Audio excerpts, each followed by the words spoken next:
Got it. Okay, Fran. Well, here we are, Angela, and this is something that nobody cares about, but let's just say, for the sake of fun, I'm in the recording studio, you're at home. Our soundboard in the recording studio has died, and so happy 100 episodes, we killed the soundboard. The 100th episode, we killed the soundboard, and we're doing things wonkety and weird. But the good news is Union gets a new soundboard out of it. So yay us. It's like when the senior class donates a gift to the university. We should, I feel like we had a part in that somehow, Fran. Yes, yes. So anyway, here we are, 101, Angela, 101. We are elderly now. Yeah. We've arrived. We've arrived, people. We're so happy to be here. Okay, that was a whole lot of fun with Ted Cluck last week. Just so super fun and so thankful for him. Listen, if you have not listened to either one of those episodes, go back and find Ted Cluck's episodes. He just brings life to the party and just so much fun, so much fun. You know, he's such an easy to talk to guest. You forget that he really is a high caliber, very talented, he's well written. He's written, when you look him up, you're like, oh my goodness, is that the same guy I'm down with? Yeah. No, I know. I'm not going to say who, because I would not want to do this to Ted, but I don't even know why I'm bringing this up, because I'm not even going to say who, but I've already started. I asked him once, I think I told you, Angela, what his answer was, but you know, he's had access to a lot of famous sports people, especially. And so I asked him, I said, who's the most famous person's contact that you have in your phone? And he told me the answer, and I was like, well, we're two totally different types of people. Isn't that crazy? That's so fun. I know. I ain't got nobody famous in my phone. I'll tell you all that right now. Well, you have Ted in your phone, and he's famous. Yes. Okay. Anyway, here we are, everybody. Welcome to another episode of Rambling Through Everyday Life with Fran and Angela. We are going to ramble. Angela's got the outline. I'm ready to go. What are we talking about, Angela? Here we go. You're in charge. Well, okay. We, Tuesday night, I got to be part of something beautiful that, Fran, you have had a big part of creating, Leadership Union on that campus. You got to tell the listeners just quickly what that is and what I was doing there. Yeah, so this is our third year to have Leadership Union Student Edition. I went through the program at Union as a staff person. So each year they have a cohort of staff and faculty that go through a year-long intensive leadership development. I don't want to call it a course. Let's just call it an opportunity. I don't know. Anyway, I loved it so much. And because I have, I'm the supervisor for 20 some odd student workers, I left that and thought, why are we not doing something similar for students? And so I went to Dr. Dubb and asked him if he would be okay with me developing and creating my own version, but yet very similar to what I had just gone through for the students. And he said, absolutely, I want you to do this. And so anyway, so we meet 4 times a year, twice in the fall and twice in the spring. And the purpose is to develop them as biblical, godly leaders that they are, that they can have influence over the groups, the organizations, the friendships that they are involved in, and just put some tools in their toolbox. Because I've said over and over and over, and I don't have anything to back this up other than just an observation, but I've said many times that I think this is the kind of thing that students, they desperately need people to come into their lives and teach them, give them tools on how to be good leaders. Yes, some of it is relevant to the here and now, but some of it is for later. And So anyway, just a variety of people on purpose that I want to speak into them. But you came this past week and you were a repeat guest and brought back by popular demand. So it was just fun to have you speak very practically. You gave them very practical steps or points that they can start today. And so that's what I loved about your talk. And we're going to hit a couple of high points about that because I think this is the kind of conversation, regardless of your age. I think it's just fun to hear what other people are doing or their thoughts about it. And so anyway, we're going to talk about a couple of your points. And I love that it's so practical because I was thinking back to when I was in college, and I remember we had one class that was not a leadership development class, but they did bring in a gentleman who was well known on campus.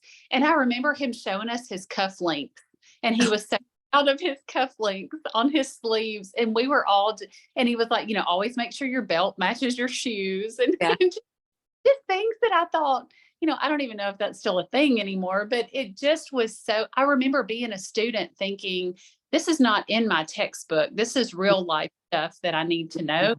And by no means did I give them fashion advice other than telling the story about how I wore two different shoes to court, which was more what not to do. But I love the opportunity, first of all, to look into the faces of these students that we hear you talk about all the time, that until you're in that room with some of them, like we can describe how just incredible they are, but there really is something special going on in this generation. They're so articulate, they're so inquisitive, they're so hungry, and they know what's authentic, and they know they really respect and sit up taller and listen when you're just real and vulnerable and honest with them. And when I've got an audience like that, I will stay there till Jesus comes back. It was hard for me to leave because they were just so kind and respectful, and just they just really are looking, and it wasn't because I was there. Like anybody listening who's willing to pour into this generation, there is huge opportunity right there. Yeah, yeah, absolutely. They're hungry. They, especially a student, if you're a student or have a student, they are taught just so much information, and it's classroom information. And so just when you get into kind of the nitty gritty of life and helping them sort through, I can't wait to talk about some of this, but helping them just sort through their gifts and calling and how to do that. And just it kind of makes you realize, though, as smart as you are, as great of a communicator that you are, and your major just sounds so big and important and wonderful, and then you hear them ask questions that are just like, oh, this is just a great question. It's a great foundational question. And anyway, it's a lot of fun. I'm so glad that we do it. Okay, so what are we going to talk about first, Angela? What point? Well, we're about to get into a point, but I do want to say one more thing super fast. I love that as you introduced them or had them introduce themselves to me, you asked them a question that sounded so silly and fun, but it was so revealing. Just talk real quick about what you had them say and then some of the things that stood out in their answers. Yeah, I think that y'all have heard Angela and I say a million times that we love a good question, and I love good questions because I want to get into a deeper answer. I am not a fan of questions that give a yes no answer, and part of that is because of the work that I do, and we're engaging with prospective families all the time, and so you don't want to ask a question that's a yes no answer. And so I love good questions because I love a good conversation. I love to get a little bit deeper into who you are and what you love and what you're passionate about. So I ask them to state the obvious. I ask them to tell you their name, where they are from, what their major is, even though I will pause and say, don't ever ask a college student what their major is. Do not do it. Take it out of your brain. But in this context, I know what all of their majors are, and I know that they're secure in their major. So their major, and then, what would be a dream job for you? And it could just be some wild, fun, like if I could do anything, this is what I could do. And I think what stood out to me in their answers, it didn't surprise me because I know these students so very well, but to hear them articulate these beautiful dream jobs that just they are so passionate about humanity and this world that they live in. I thought, dang alive, y'all just go change the world, because I don't care if if you want to be a doctor, but you also want to, go live in some remote island and journal and blog and write and travel and do all these things, like you really do want to make the world a brighter, better, more beautiful place. And it was just so fun. I love, love, love that side of them. And so it just gave me, and you too, just some greater insight about, what they love. It taught me that's a great question to add to my list, like moving forward, because it gave you so much insight. And we had just the crazy connections. Like there were two people in the room that both wanted to open a coffee shop in Europe. Yeah. Who, Yeah. Never know what's coming from that. But I love the diversity. There were so many different gifts, so many different personalities, so many different majors, and just seeing where they're the same and seeing where they're different. But it was fun for me to be able to look them in the face and teach them 5 things that I wish I'd known at their age. So we're not going to talk about all of them, but I'll just mention real quickly. The first one was be careful whose voice you listen to. And we talked about how you need to, the Lord's voice needs to be the loudest in your ear. And then to take time. The second one was just to reflect and reset periodically, especially first thing in the morning, grab onto a scripture verse, let it define your day. We talked about just periodically, if it's quarterly or annually or whatever, just pausing and reflecting on where you are and maybe where the Lord wants to take you, and the importance of saying no to things. We have to not be afraid to quit things or just turn down opportunities. The third one was build in time for rest and also for play. And that has become one of my very favorites. Learning the importance of the Sabbath and then giving yourself permission to go play, and how you have to, yes, we have to work hard, but we have to rest and play as well. And then the fourth one was to stay humble and teachable, which we're going to talk a lot more about in just a minute. And then the fifth one was to avoid comparison. So there's a lot we could say about all of these things, but it was just so fun to sit down across from them and say, here's what I wish I'd known about some of these things a whole lot sooner in life. Yeah. So Yeah, no, they're all so rich and deep and good. And so this is what's so great about it, is this conversation is for anybody. Like I said, you do not have to be a college student.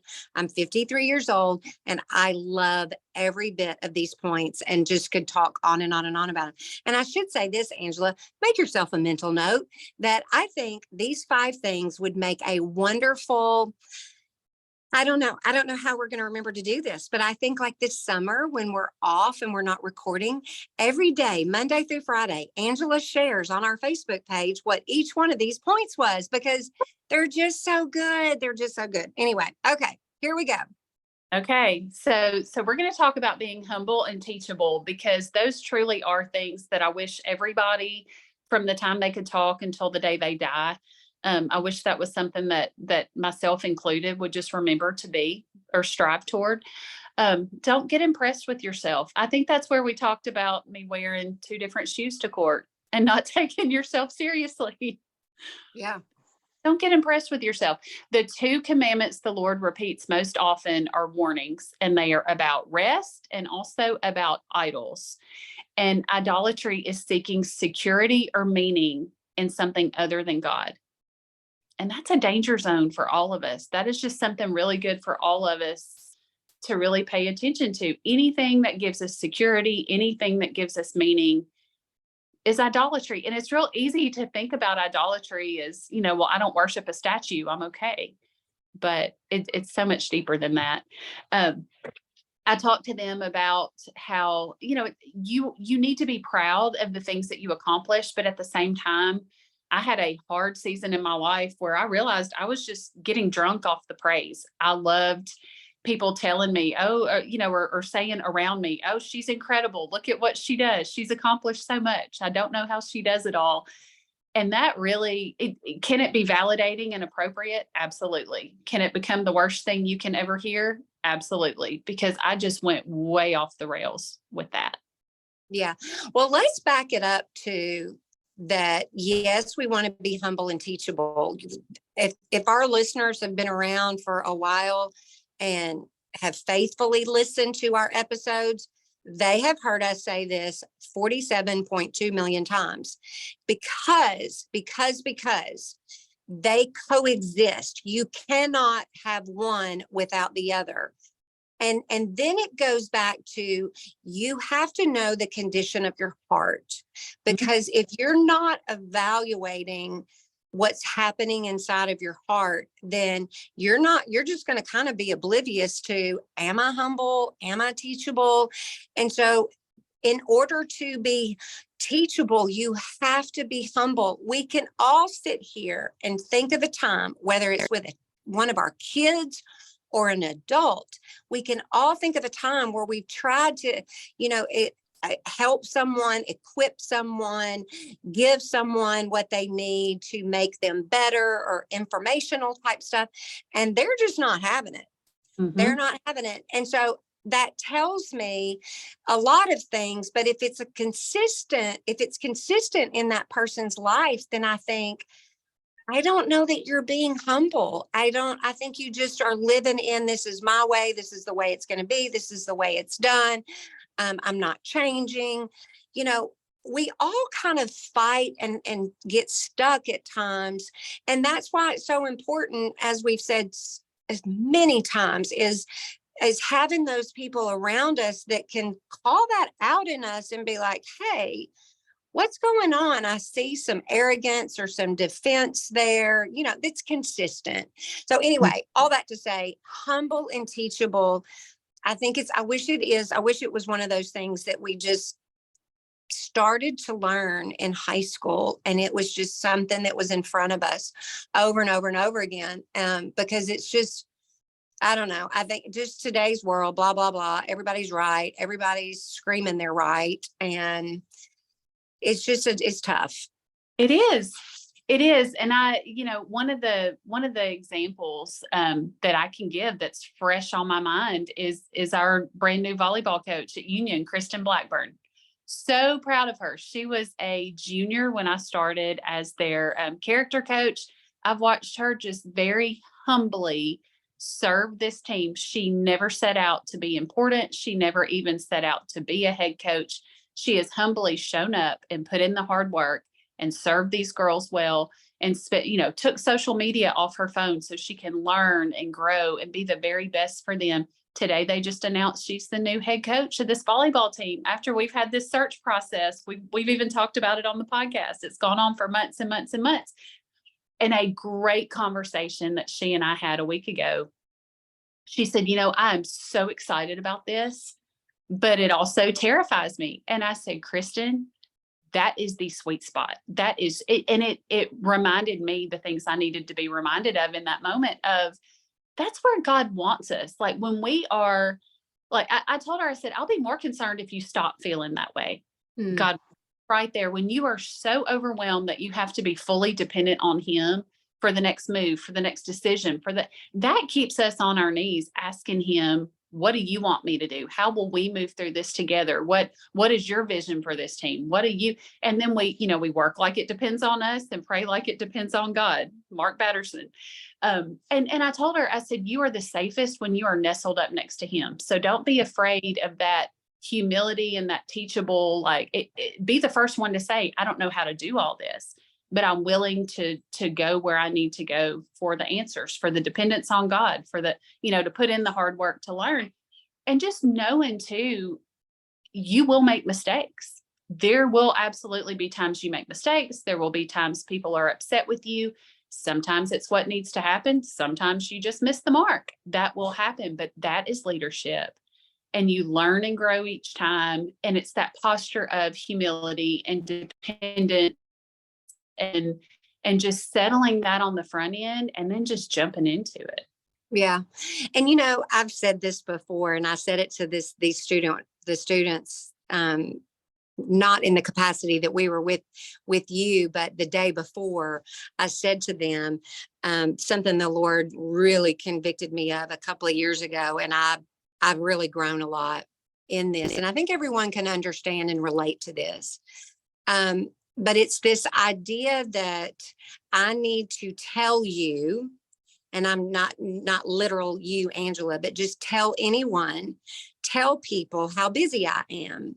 Oh, And so nobody cares. Nobody cares I mean, yes, you care, but what we don't need to be doing as leaders is walking around saying, I'm so busy. I'm so busy. And this is all the ways that I'm busy. I'm so tired and I'm so overwhelmed, because all that does is you have then put all of that weight onto someone else or a group of people that are already feeling those exact same things. I can't take that on every single day unless it's like, tragic or urgent, or is just extremely, unique and needs my attention. And so we have to stop that, because all we're doing is saying, look at me. And that's not being humble.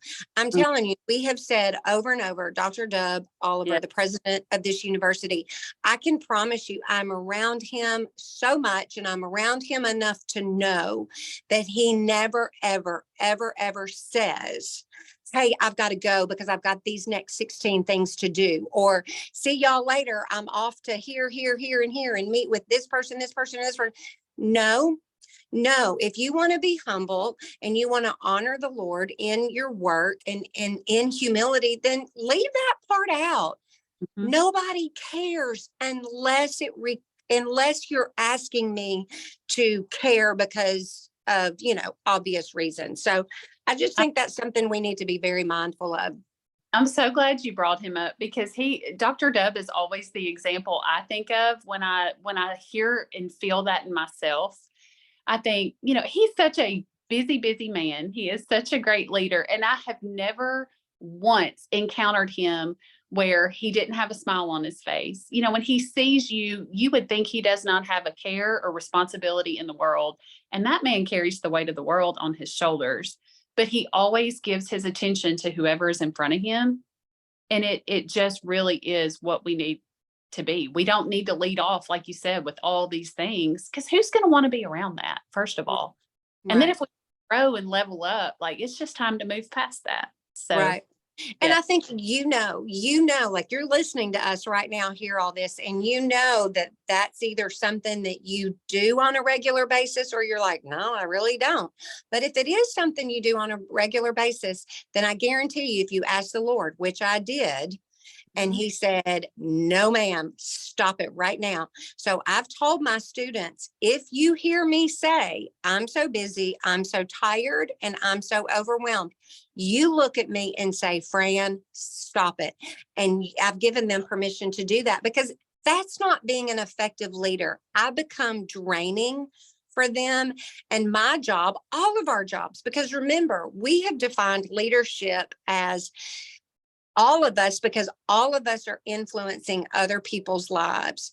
And so you've got influence over people's lives. So whether you're just saying it to your kids or your best friends or your family or your coworkers or whoever, stop it. Let's decide I'm going to grow up in that and not do that anymore.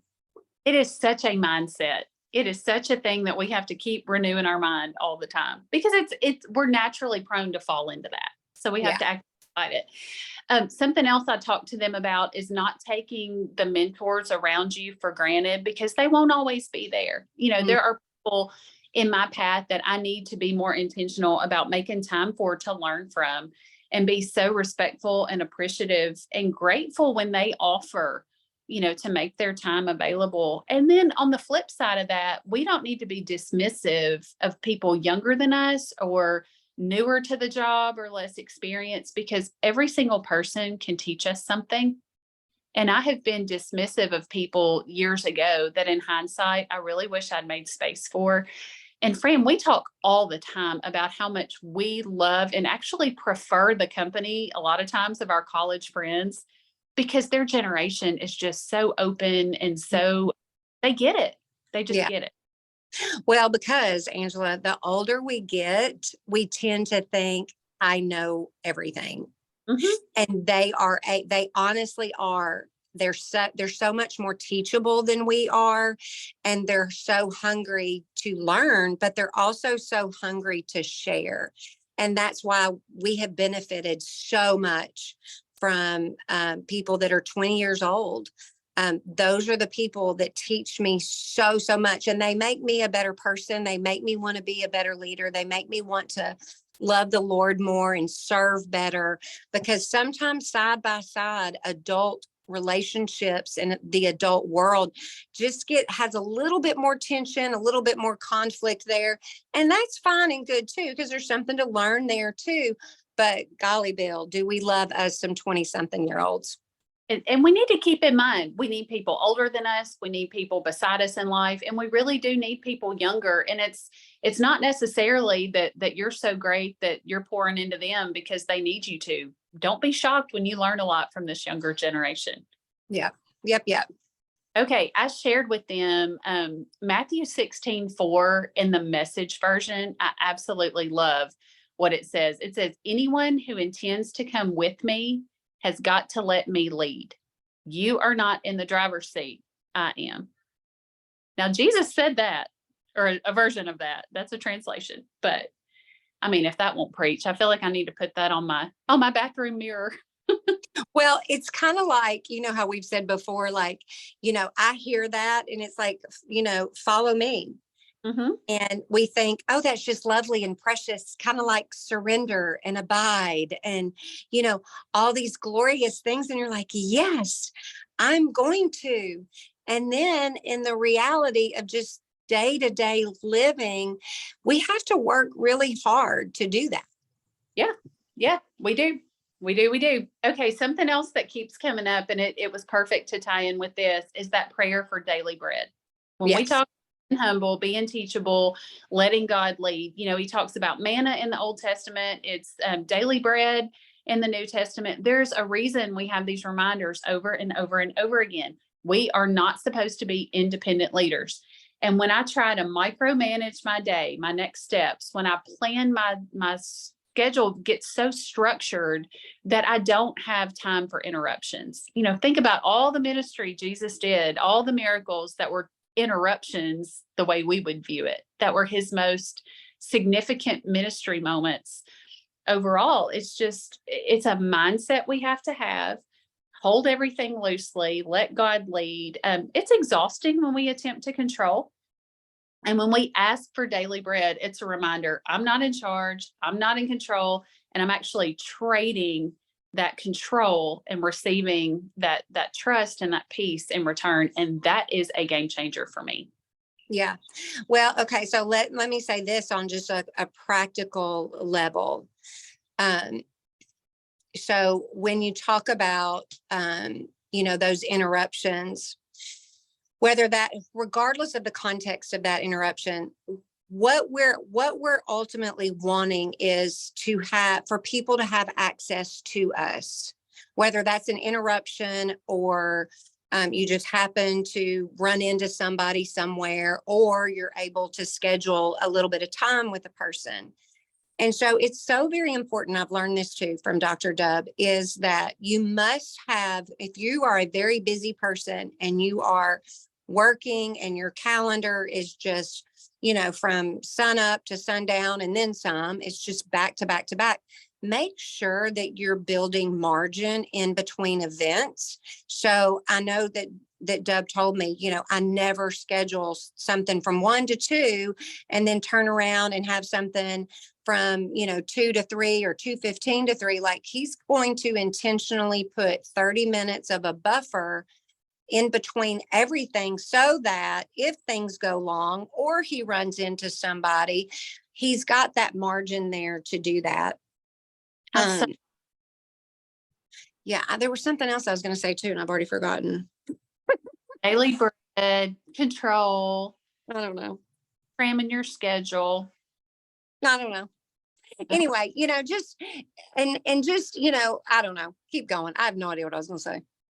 Well, that's really all that I had on that point, but I can go one of two ways. We can talk about something else we talked about that night, or Yeah, let's go to another point.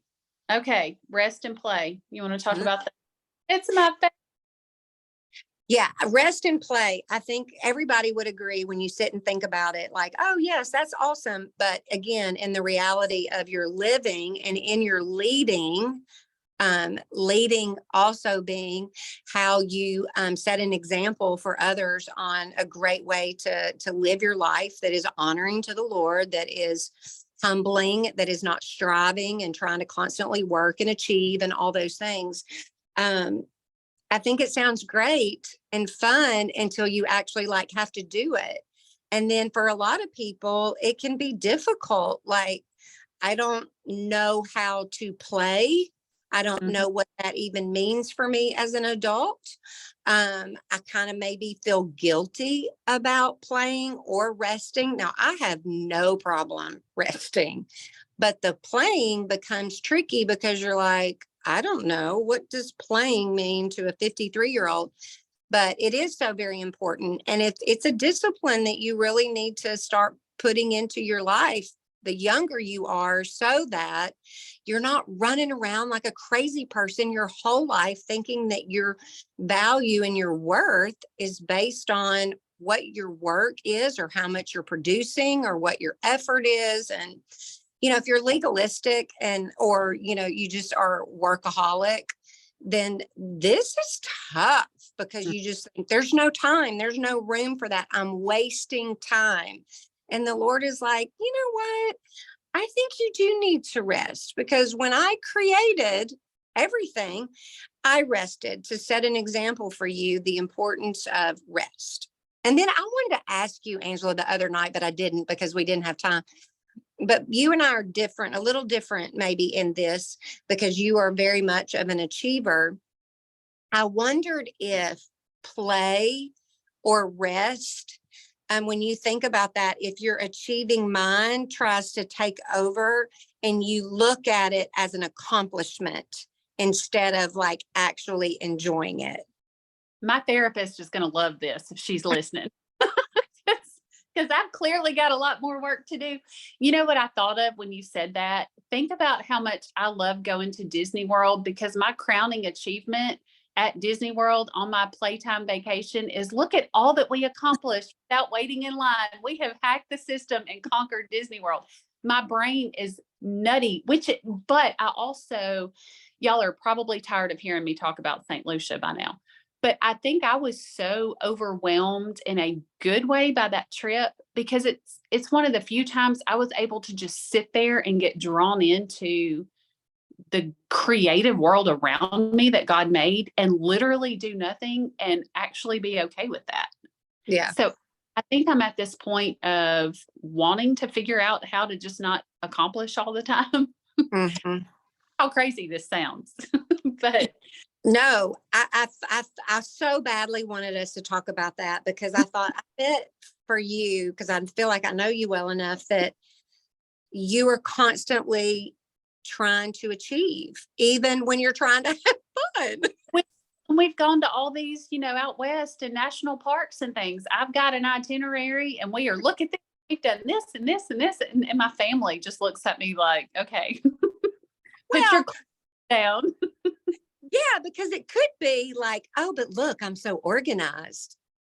And that could be true, but is it also just like the tension of being organized versus I'm trying to achieve and accomplish something here?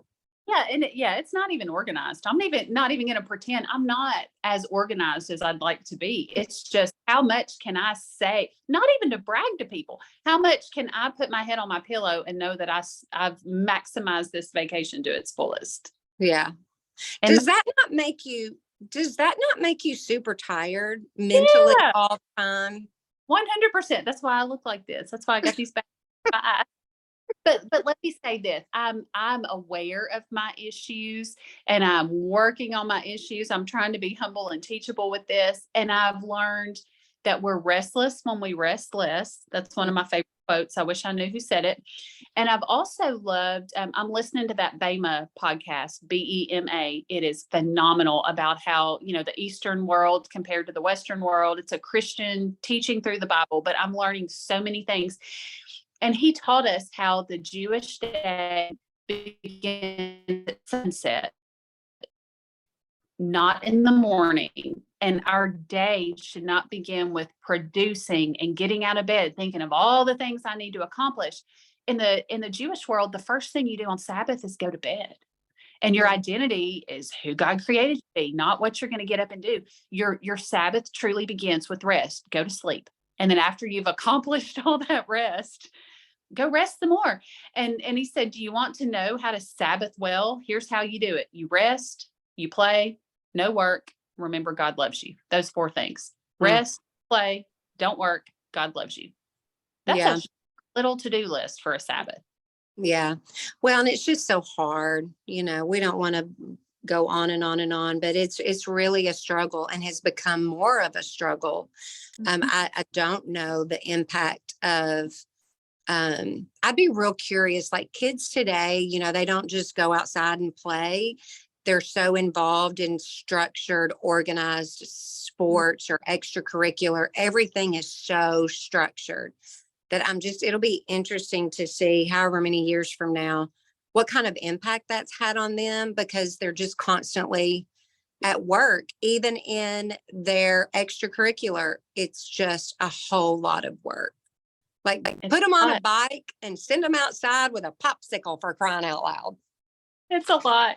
Well, and we talked about, and I wish I knew who said this, but if you work with your mind, you should Sabbath with your hands. And if you work with your hands, you should Sabbath with your mind. And, you and we're going to plant something, friend. We talk about getting our hands in the dirt and learning how to be little gardeners, and Preston's going to help us do that. But it really is important to have a hobby. And I loved Robin's conversation with us, Jordan Rayner's book. If somebody told me I was a creative person, I would laugh. I've learned to try to not shrug that off, because I'm made by a creative God to create. If it's with my words, I can create. I'm creative. It's hard for me to say that with a straight face, but there's so much just that God has in us that needs to come out in a creative way.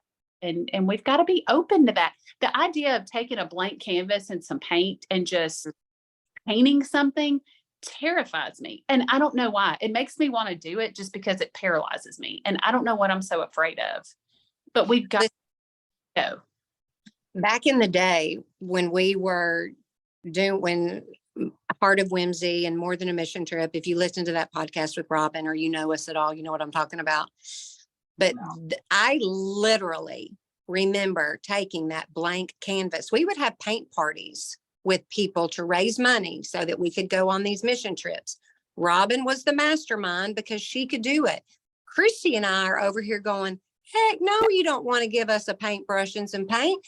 And the very first time doing that with a group of people, trying to act like I knew what I was doing, my heart was coming out of my chest. My hand was shaking. And we're talking, I was just doing some straight lines. But the fact that I was completely stepping out of my comfort zone and what I felt like was my talent is terrifying. And so we immediately shut down, and we do not give the Lord room to cultivate something there. And I've said this before, it's not like he's got, and it could be either or, but there could be a gift in there that he wants to kind of bring forth. But it could also be just, you know what, step outside your comfort zone, for crying out loud, and do it. And it's just like, okay, but we just would rather not, because who the heck wants to look like an idiot that can't cut a straight line with some scissors and some paper? But, and when you ask me if I'm able to however you phrased it, like when I think, can I truly relax without accomplishing? When I think about sitting here like little 3-year-old Atlas and coloring without worrying about it's got to look like something or keep it in the lines or what's it going to look like when I'm finished.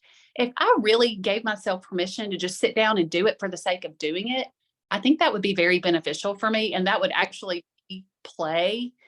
But that tells me that I've got work to do because I'm so focused on how it's going to look at the end of it. I'm still trying to produce and accomplish. So Right. it's very revealing. I have issues. I understand that, but I feel like other people listening will relate, hopefully on some level. And I'd love to hear from people listening, like what do you do for your play and your rest? Is it a struggle? What does it look like in your life?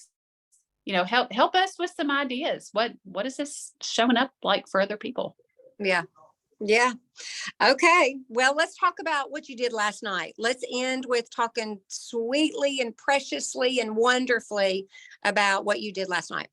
Okay, so last night I was invited. I talk all the time about these college girls that I love, and one of my college students actually said, I'm going to this thing. I know that we have this in common. I feel like this could be helpful for you, but I also understand if you don't want to go.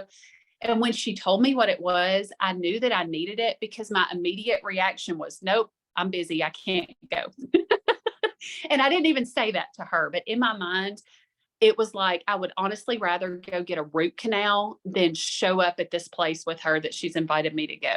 So I told you, Fran, I was like, I know I need this because it feels like the Lord is taking a drill onto a very raw nerve. And I know I will be healthy and whole on the other side of this. But I would still rather just go, you know what? I'm good. I'm fine. I'm just going to keep going and not deal with that in my life. So the thing she invited me to was it was a 12-step program called Adult Children of Alcoholics and Dysfunctional Families. Let that sink in for a minute. I have always heard about 12-step programs. I'm a big fan of Celebrate Recovery. If you have a hurt, if you have a habit, if you have a hang up, well, that's all of us. But I never at one point in my life said, I need to sign up and show up for that this week. I've always thought it was really good for other people. Well, because I was invited to this, and this person the Lord used this person that invited me because it was somebody that I knew I needed to show up for. And what I was realizing all day is I need to be willing to show up for myself as much as I'm willing to show up for these other people in my life. And we went last night. Let me just say, if anybody thinks they might be interested in this, adultchildren.org is the website. They have groups all across the country. They gave us, there's a book of daily affirmations that I was able to leave with. They meet every Thursday here in our town. But I was just reading through when we got there some of these things because I was almost thinking, this really isn't for me. I'm okay, but I'm glad I can be here to support her. And then I start looking, they call it a laundry list.